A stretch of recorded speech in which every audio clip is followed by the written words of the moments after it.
धन्यवाद सभापति महोदय। आज मैं यूनियन बजट 25-26 पर अपनी बात रखने के लिए खड़ी हूँ।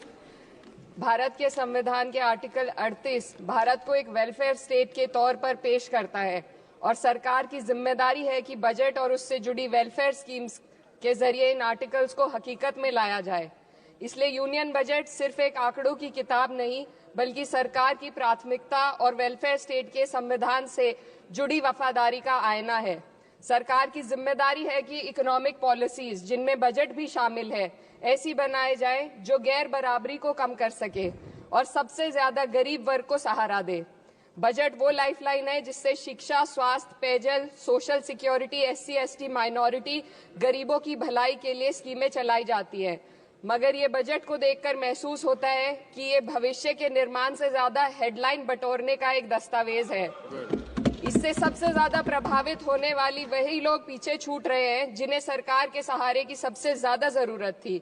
वो किसान जो बढ़ती लागत से परेशान हैं, वो नौजवान जो बेरोजगारी का सामना कर रहे हैं, और वो औरतें जो निजामती रुकावटों से जूझ रही हैं, और वो गरीब जो महंगाई के बोझ के तले दबे हुए हैं। This government is proudly marketing the income tax exemption of 12 lakhs. But the question is, how many Indians even earn that much to benefit from it? Only 2.2% of Indian population pays direct taxes, whereas no relief has been given in regards to indirect taxes, the burden of which falls on everyone, especially the poor and weaker section of the society.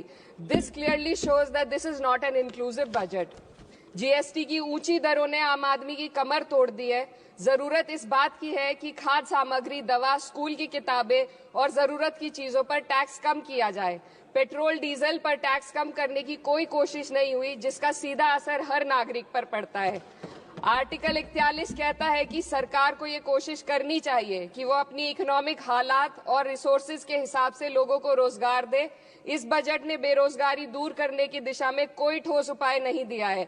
नई नौकरियों की बात तो छोड़िए, जो पहले से थी वो भी खत्म होती जा रही हैं।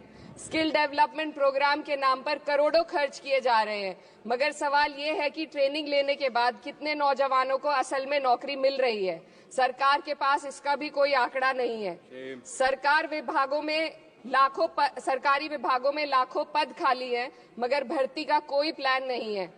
आर्टिकल 45, जिसके द्वारा सरकार की जिम्मेदारी है कि हर बच्चे को 6 साल की उम्र तक फ्री और जरूरी तालीम मिले ताकि उनका बुनियादी तालीमी डेवलपमेंट सही से हो सके, जिसको संसद ने शिक्षा का अधिकार अधिनियम बनाकर और भी मजबूती दी थी, परंतु इसकी जमीनी हालत क्या है वो किसी से छुपी नहीं है। नगरीय क्षेत्रों में सरकारी स्कूलों में शिक्षक न होने की वजह से स्कूल बंद हो रहे हैं तथा दूरस्थ ग्रामीण क्षेत्र के स्कूलों में टीचर ही नहीं पहुंच पा रहे हैं। सरकार कह रही है कि डिजिटल इंडिया और AI से तालीम का इंतजाम होगा, मगर जरा जमीन पर देखिए, उत्तर प्रदेश में सिर्फ 22% सरकारी स्कूलों में कंप्यूटर है। मेरे संसदीय क्षेत्र कैराना में कई सरकारी स्कूल शिक्षक न होने की वजह से बंद हैं और मदरसा एजुकेशन के बजट में 57% की कटौती कर दी गई है। क्या यही सबका साथ सबका विकास है? इसी तर्ज पर अस्पताल हैं जहां पर डॉक्टर नहीं है। आर्टिकल 47 अच्छी सेहत और जिंदगी के स्टैंडर्ड को बेहतर बनाने की आवश्यकता पर जोर देता है।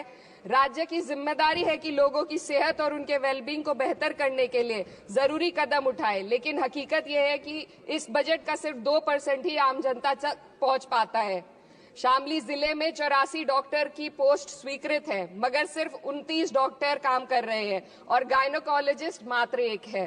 दवाइयों की कीमतें बढ़ती जा रही हैं, मगर गरीबों के लिए कोई राहत नहीं है। सरकार ने महिलाओं के लिए बजट बढ़ाने का दावा किया, मगर 81% इसका बजट सिर्फ पोषण योजनाओं में डाला गया है। महिलाओं के रोजगार, उनके इकोनॉमिक इंडिपेंडेंस और सुरक्षा के लिए कोई ठोस योजना नहीं बनाई है। बेटी बचाओ बेटी पढ़ाओ का बजट घटा दिया गया, जिससे साफ है कि ये सिर्फ नारेबाजी थी और कुछ नहीं। किसानों की बदहाली हम सबके सामने है, लगातार चलती आ रही है। 2016 में कहा गया था कि 2022 तक किसानों की आमदनी दोगुनी होगी, मगर 2025 आ गया और MSP पर कोई ठोस गारंटी आज भी दी नहीं गई है। गन्ना किसानों का बकाया अब तक नहीं मिल पा रहा है, और तो और उत्तर प्रदेश में अभी तक गन्ना मूल्य भी तय नहीं किया गया है। DAP, यूरिया और खाद की कमी से परेशान किसान आज भी सड़क पर प्रदर्शन कर रहे हैं। मजदूरों के लिए जो सबसे बड़ी योजना मनरेगा थी, सरकार कहती है कि मनरेगा ग्रामीण भारत की रीढ़ है, मगर बजट में कोई भी बढ़ोतरी नहीं मिलना बहुत शर्मसार है।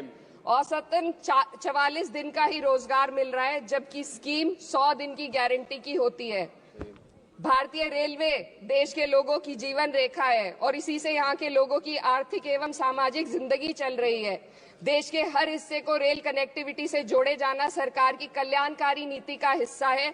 मेरे संसदीय क्षेत्र कैराना के रेलवे से जुड़ी 2 मांगे लंबे समय से लंबित हैं। दिल्ली शामली सहारनपुर रेल लाइन का दोहरीकरण और पानीपत शामली मेरठ लाइन का सर्वे अति शीघ्र ही कराए जाने की बहुत पुरानी मांग को बजट में शामिल किया जाना चाहिए। देश भर में बिजली की दरें बेहद असमान हैं। उत्तर प्रदेश में ये दरें बहुत ज्यादा हैं। देश भर में एक समान बिजली दरें लागू करने का प्रावधान किया जाए। रिवैम्प योजना में हर घर तक बिजली पहुंचाने के लिए एलटी लाइन बनाने का प्रावधान भी जोड़ा जाए। कृषि उपकरणों व खाद डीएपी को जीएसटी से मुक्त किया जाए।